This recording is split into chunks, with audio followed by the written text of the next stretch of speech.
Bacaan dari Yesaya bab 52. Hamba Tuhan yang menderita. Sesungguhnya hambaku akan berhasil.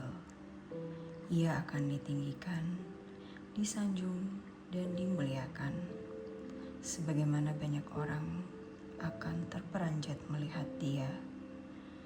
Begitu buruk rupanya, bukan seperti manusia lagi, dan perawakannya bukan seperti anak manusia lagi. Demikianlah ia akan membuat tercengang banyak bangsa.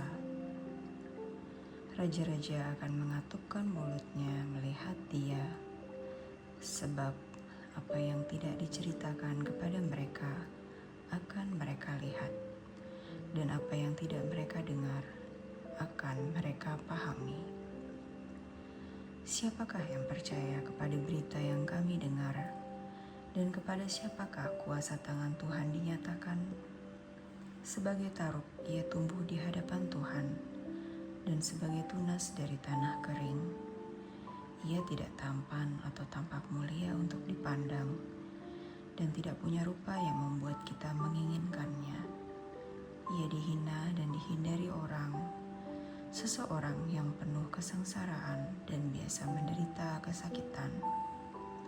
Orang pun menutup muka ketika melihat dia. Demikianlah ia dihina, dan bagi kita ia tidak masuk hitungan. Sesungguhnya penyakit kitalah yang ditanggungnya, dan kesengsaraan kita yang dipikulnya. Padahal kita mengira dia kena tulah, dipukul, dan disakiti Allah. Akan tetapi dia ditikam karena pemberontakan kita. Dia dirumukkan karena kejahatan kita. Hajaran yang mendatangkan damai sejahtera bagi kita ditimpakan kepadanya. Dan karena bilur-bilurnya kita disembuhkan. Kita sekalian sesat seperti domba. Masing-masing kita mengambil jalannya sendiri, tetapi Tuhan telah menimpakan kepadanya kejahatan kita sekalian.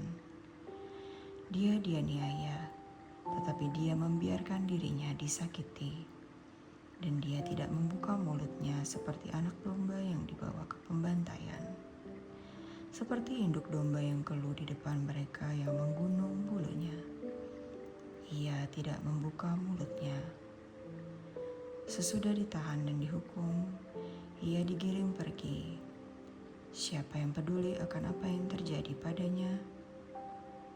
Sungguh, ia terputus dari negeri orang-orang hidup. Dan karena pemberontakan umatku, ia kena tulah. Orang-orang menempatkan kuburnya di antara orang-orang fasik, dan makamnya di antara orang kaya.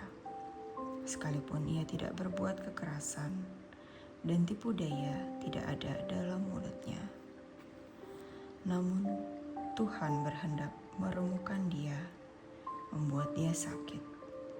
Apabila jiwanya diserahkan sebagai kurban penebus salah, ia akan melihat keturunannya, umurnya akan lanjut, dan kehendak Tuhan akan terlaksana olehnya.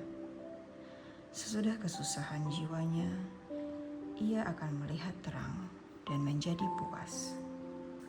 Oleh pengetahuannya, hambaku, orang benar itu, akan membenarkan banyak orang, dan kejahatan mereka dipikulnya.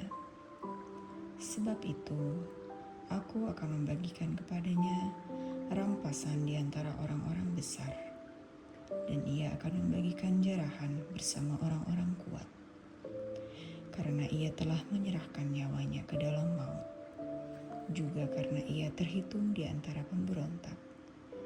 Padahal ia menanggung dosa banyak orang dan berdoa untuk pemberontak-pemberontak. Demikianlah sabda Tuhan. Syukur kepada Allah.